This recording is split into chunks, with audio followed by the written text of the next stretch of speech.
If a computer is like a piano, then the term software refers to the code, what runs on it, like the music. And the hardware is the physical parts of the thing.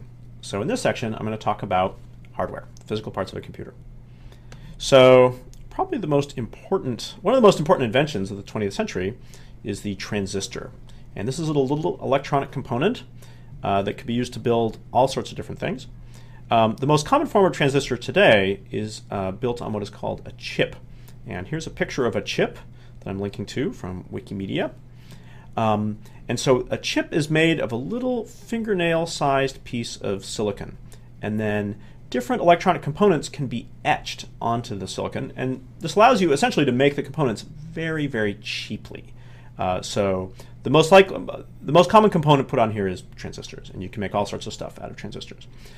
So the things I'm going to talk about later, CPUs and memory and whatnot, those all come down to chips that look like this. Now, a chip like this is said to be solid state, meaning there's no moving parts, there's no gears, there's no wheels. In a way, that makes it very reliable. And as I said before, they can be made pretty cheaply. And so this is one of the driving forces in the computer revolution. I should point out, this is the element silicon, which is like glass, not to be confused with silicone, which is like that kind of soft rubbery stuff. So one of the most important forces driving silicon development is this thing called Moore's Law. So this was formulated by Gordon Moore, and it's just an observation about how the manufacturing of chips with transistors on them tends to go. And what the law says is that every 18 to 24 months, approximately, the number of transistors which can be fit onto one of those chips doubles. So you can sort of take that two ways. It might mean that for each year when I make a chip, after it doubles, well, now I can make that same chip, but I get twice as many transistors, so in some sense it's more powerful. Or you can think of it as just that the transistors are just getting cheaper and cheaper. Now, Moore's Law is not some law of nature like the law of gravity. It's just an observation about how transistor manufacturing tends to go, but it's been true for over 20 years, and it seems to be continuing to be true. So Moore's Law is why you can have computers now that are getting cheaper, and they're showing up in thermostat and microwaves. Essentially, it's the doubling quality of Moore's Law, making what used to be a computer that would fill a room and cost millions of dollars now is like the size of a sugar cube and costs under $1. That is the effect of Moore's Law, where you think of doubling, well, just one doubling, it's not that big. If you have 10 doublings, that's a factor of 1,000. So that's how you get from the room down to the sugar cube. The other way you can think about this just in your own life is imagine buying, maybe 6 years ago, buying a $50 MP3 player, and it had some amount of capacity. Maybe it had 1 gigabyte of capacity. And then a few years later, with the same $50, if you bought an MP3 player, it might have 2 or maybe 4 gigabytes of capacity. And then a few years later, for the same $50, well, now they all have 8 gigabytes. And what's going on is, well, basically there's a chip in the MP3 player that does the storage, and by Moore's Law, the manufacturing of that chip, because there's more transistors that fit in there, they can just offer, for pretty much the same price, they can offer more and more capacity. So that is the exponential quality of Moore's Law. So to talk about computers, I'm going to talk about the major parts that go into one. Largely, here's a little picture of a computer. I'm going to say that there's the CPU, which is sort of the brains of the thing. And then there's RAM, which is sort of the temporary scratchpad memory. And finally, a disk or a flash for persistent storage. So we'll talk about each one of those parts. So probably the most important part of the computer is the CPU. It stands for Central Processing Unit. And it's inevitably described as kind of the brains of the computer. It actually does the computing. So the CPU has certain fairly simple operations that it can perform. And so when you say that a computer runs at 2 billion operations per second, really that's talking about the CPU. That means the CPU can do 2 billion things per second, and that's a very typical number for 2012. To say that it's the brains, we have to think about, well, the run button in the earlier coding exercises where you had the code and then something was executing the code. Really, that was the CPU that was taking in that code and doing it. Before I talk about RAM and disk and those things, I need to brief word about bytes. So a byte is the sort of most common measure of information storage. So 1 byte refers to approximately one letter that you might type, like a T or an X or something, that fits in 1 byte. And later on, I'm going to talk about RAM and disk and things like that. And those are all the sizes, how much information can they hold, those are all measured in bytes. And later on, I'll go into more detail about the different sizes that you might have. For now, I'll just say that 1 megabyte is a common size. That's about 1,000,000 bytes. And 1 gigabyte is about 1 billion bytes. So with that in mind, let's go to our second bit of technology here. So RAM, stands for Random Access Memory, or we might just say memory. And RAM is the temporary storage used by the CPU to hold data and code that it's using right then, just in the course of doing computation. So in the code, when we said something like new simple image flowers.jpg, and I would say, well, this kind of loads the data into the computer, really what was happening is the bytes of that data were being loaded into RAM. And then once they were in RAM, then the CPU could do operations on them. So when you wrote code like pixel.setRed0, really that was going into RAM and manipulating the data, actually making a change. So all that sort of active stuff happens in RAM. The main thing about RAM is that it is not persistent. And what that means is when the power is removed, it just goes blank. So it just works well as fast temporary storage, but it's not long-term storage. And you can kind of, I think you can have some intuition about that if you think about you're working on some, a paper and you're typing in a word processor, and then suddenly your computer shuts down. Maybe it crashes or the power goes out or something. And so you have a sense that, well, whatever you were just, those last few bits you were typing, those are gone. Those were just in RAM.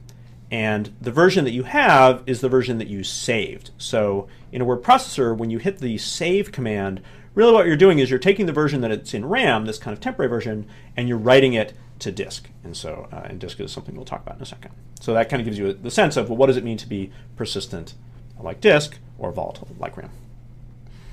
All right, so that leads us to our third hardware component, persistent storage. So the main thing about persistent storage, it's a big area of bytes, but when you remove the power, the data stays there. So for the longest time, persistent storage in computer has been done with with a hard drive. So a hard drive has a spinning disk in it, and there's a little head that writes magnetic patterns on the disk and does that to record zeros and ones and store data. And so if you have a computer and you hear kind of a high-pitched whining sound, what you're probably hearing is the hard drive disk spinning in its little enclosure. More recently, there's been advances in what's called a flash drive. And so a flash drive also stores zeros and ones persistently, but it's solid state. It just uses a chip, a so-called flash chip. So there's no moving parts. It's very small. It's very reliable. So flash chips are what's used to make those little USB thumb drives or an SD card that you might put into a camera or something like that. It used to be that per byte, flash was much more expensive than hard drives, and so hard drives were used for anything.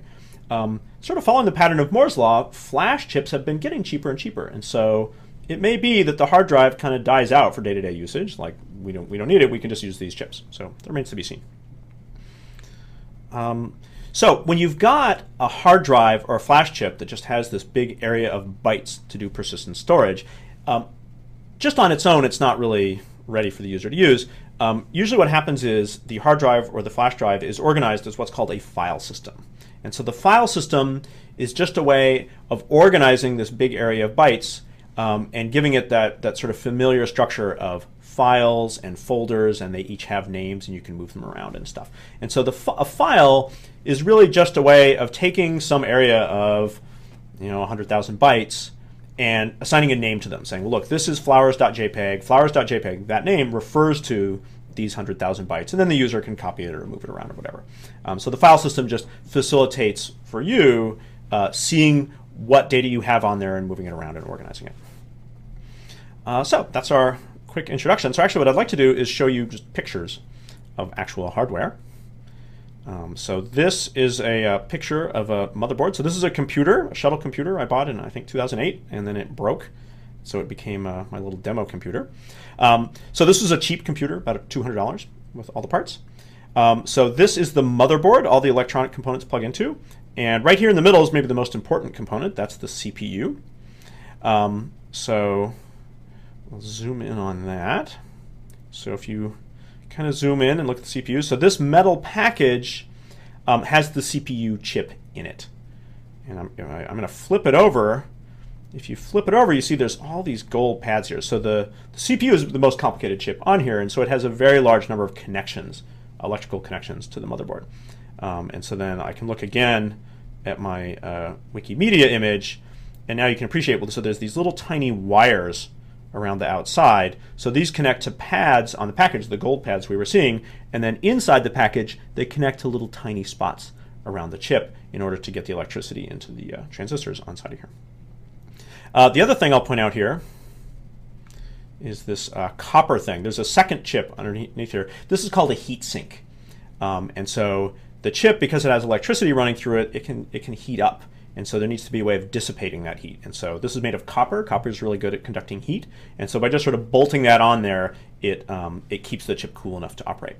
There used to be a heat sink on top of the CPU here, but I removed it just so I could take it apart and show the CPU. Alrighty. So that's the CPU in this computer. So now let's look at the RAM. So if we look at the side of the computer here, this is the RAM. It's on a little separate card. And in this picture, I've removed the card. So the card fits into this slot here. So that's RAM. So that's about that's 512 megabytes of RAM.